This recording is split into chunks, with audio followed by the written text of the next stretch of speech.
ايش فيك حساسة انت؟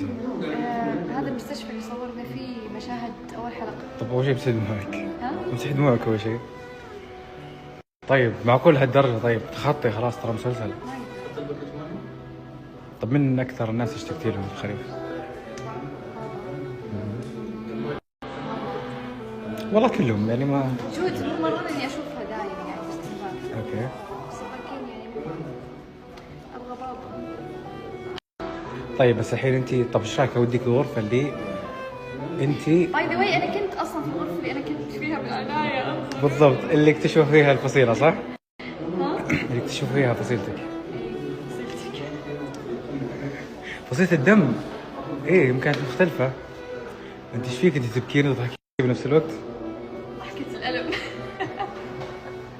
هنا ترى كنا قاعدين صح؟ الغرف حقتنا. ايه هنا